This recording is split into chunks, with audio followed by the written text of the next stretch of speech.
Doa pagi GPD Ibu Dimulya. Sebelum kita masuk lebih jauh dalam pemberitaan perenungan firman Tuhan, mari kita satukan hati dalam ucapan syukur kita kepada Tuhan melalui doa pagi ini.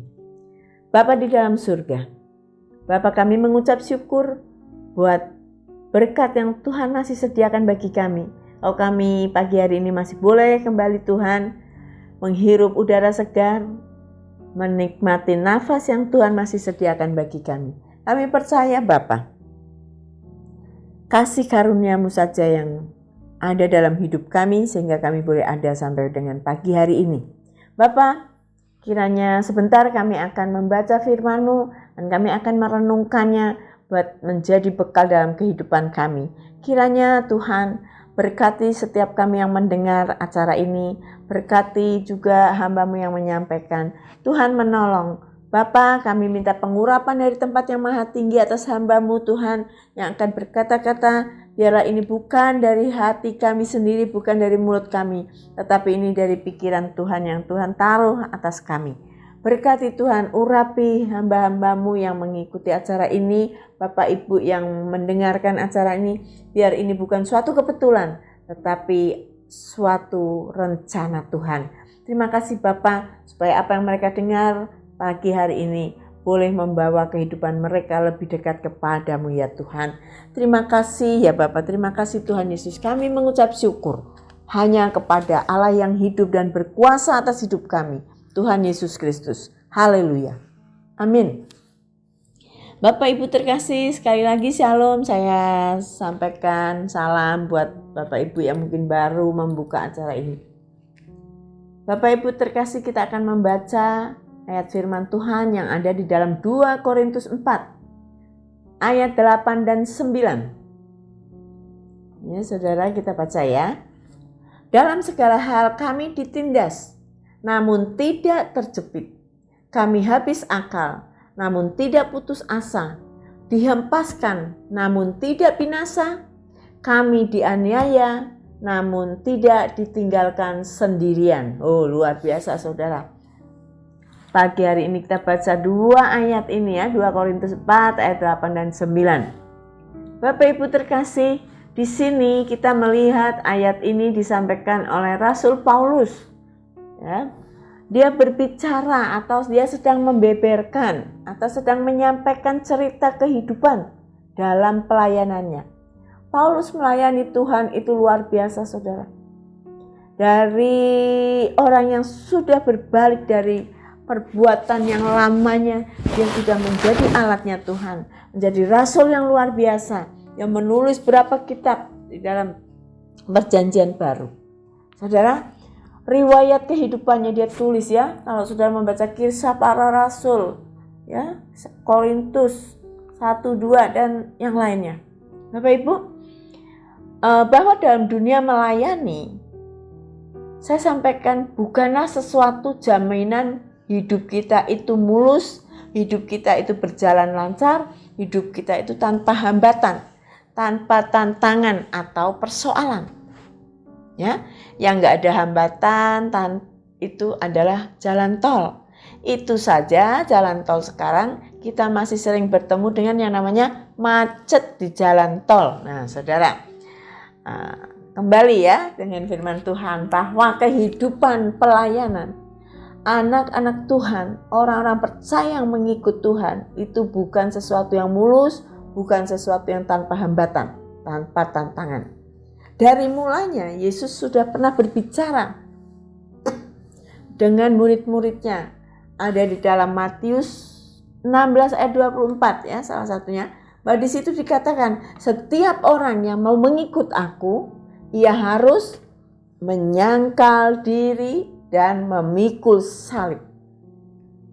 Baru mengikut Yesus itu namanya ya saudara. Menyangkal diri artinya dia akan berusaha mengabaikan kepentingan dirinya, kemauan dirinya, tapi lebih memilih untuk mengikuti kehendak Allah. Dan memikul salib ini ada gambaran daripada penderitaan, daripada sesuatu berat yang harus kita tanggung sesuatu yang harus kita hadapi, suatu persoalan masalah yang akan kita hadapi, akan kita pikul dalam perjalanan kita mengiring Yesus, mengikut Yesus, melayani Yesus. Seperti yang tadi di dalam ayat 2 Korintus 4 ayat 8 dan 9 dikatakan di situ ada penindasan, ada kesulitan hidup yang akan ditemui ya saudara, mungkin dihempaskan, dianiaya. Itu sudah dikatakan oleh Yesus bahwa menyangkal diri dan pikul salib. Ada penderitaan, ada masalah, ada persoalan yang akan kita hadapi. Maka Paulus tadi menulis di dalam 2 Korintus 4 ayat 8-9 itu wujud apa yang sudah terjadi dalam kehidupan pelayanannya. Bahwa dia bertemu dengan yang namanya penindasan, kesulitan, dihempas dan dianiaya. Namun Paulus sampaikan ya saudara bahwa pada saat penindasan itu terjadi atas hidupnya, atas dirinya dalam pelayanannya untuk melayani jiwa-jiwa, untuk melayani Tuhan, dia bilang sekalipun ditindas kami tidak terjepit. Ya. Terus dikatakan hilang akal. Hilang akal biasanya karena menemui sesuatu kesulitan yang sampai tidak bisa dipikirkan. Ya, kesulitan itu boleh ada, kesulitan itu boleh datang. Namun mengalami hilang akal, namun tidak putus asa. Saudara, biasanya orang yang sudah hilang akal, sudah nggak ngerti mau berpikir bagaimana, dia putus asa. Tapi Paulus katakan hilang akal, namun kami tidak putus asa. Karena apa? Karena Paulus tahu ada pengharapan dalam hidupnya. Ada pengharapan dalam pelayanannya. Dia katakan juga saat dia dihempas, tidak binasa.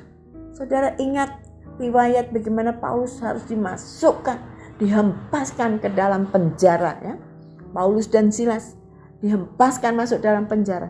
Tapi dia katakan tidak mati. Dia tidak mati imannya, dia tidak mati tubuhnya. Saudara. Justru dia dihempas masuk dalam penjara. Dia boleh membawa keselamatan bagi penjaga-penjaga sel penjara. Inilah orang-orang yang melayani Tuhan. Inilah orang-orang yang hidupnya untuk Tuhan. Ya. Dia tahu itu semua. Dia mengerti. Karena apa? Dia paham bahwa di dalam kehidupannya melayani Tuhan, itu dia katakan di ayat yang ke-6 ya saudara, dari 2 Korintus 4. Yang ayat yang ke-6 dia berkata demikian saudara. Sebab Allah yang telah berfirman dari dalam gelap akan terbit terang. Ia juga yang membuat terangnya bercahaya di dalam hati kita. Supaya kita beroleh terang dari pengetahuan tentang kemuliaan Allah yang nampak pada wajah Kristus. Dia tahu ada terang itu yang diam dalam hidupnya, yang adalah Kristus itu sendiri. Ya, saudara, yang memberikan kepada dia pengetahuan tentang kemuliaan Allah. Jadi dia tahu ada kemuliaan Allah di dalam apa yang dia kerjakan dalam melayani itu. Sehingga apapun persoalan, masalah, penindasan, kesulitan itu tidak membuat dia patah semangat, tidak membuat dia putus asa, tidak membuat dia mati. Karena dia melihat ada kemuliaan Allah. Dan ayat yang ke-7 dia katakan, tetapi harta ini kami punya dalam bejana tanah liat. Dia merasa bahwa dirinya adalah hanyalah tanah liat. Namun dia berkata, kekuatan yang berlimpah-limpah itu berasal dari Allah, bukan dari diri kami. Dia tahu bahwa dirinya itu hanya bejana tanah liat yang tidak punya kemampuan apa-apa. Namun dia ngerti bahwa cahaya yang tadi dia katakan ada dalam hatinya, menjadi terang dalam hatinya, itu adalah sumber kekuatan yang berlimpah-limpah dari Allah. Sehingga memampukan kita orang yang ada dalam pelayanan, ada dalam pekerjaan Tuhan, ada dalam pengiringan kepada Tuhan. Ya saudara, inilah mengapa Paulus berani berkata kami ditindas, kami tidak terjepit. Kami mengalami kesulitan, kami boleh hilang akal tapi kami tidak putus asa. Kami dihempas tapi kami tidak mati. Kami dianiaya tapi kami tidak ditinggal sendirian.